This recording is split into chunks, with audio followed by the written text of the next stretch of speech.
This week I'll be looking at the 2010 version of Jane Eyre based on the book by Charlotte Bronte. The film follows the title character's life from a miserable girlhood to her eventual position as governess at a place called Thornfield Hall, owned by the mysterious and self-absorbed Mr. Rochester. They find themselves falling in love with each other. However, Mr. Rochester is hiding a dark secret at Thornfield, one that could separate them forever. This version does not tell the story in a linear fashion. It begins with Jane fleeing Thornfield and being taken in by a man named St. John and his sisters. It then tells much of its story in flashback before finally revealing the ending. The purpose of structuring the film this way seems to be to increase tension once Jane takes up her position. The problem with this approach is we don't sympathize with Jane's plight in the opening minutes because we don't have any context to care deeply. Once the story gets to Thornfield Hall, the pacing is solid. Each scene either moves forward the mystery of the house, or the relationship between Jane and Mr. Rochester, or both.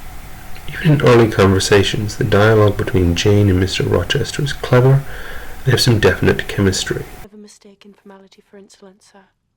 One are rather like, the other, nothing freeborn should ever submit to. Humbug. Even for a salary. Most freeborn things would submit to anything for a salary. But I mentally shake hands with you for your answer.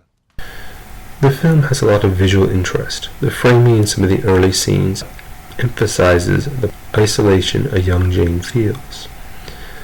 The film also uses light in a very interesting way.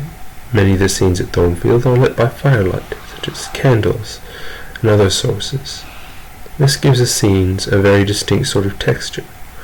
One scene that takes place in a burning bedroom uses a very interesting lighting effect.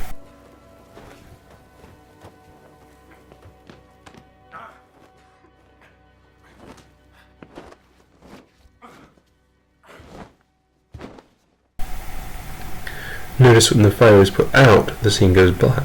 When the light returns, it has a cooler color. The scene appears to be lit with a more standard light. These various setups are quite interesting visually, but the execution of the story falls just a little flat.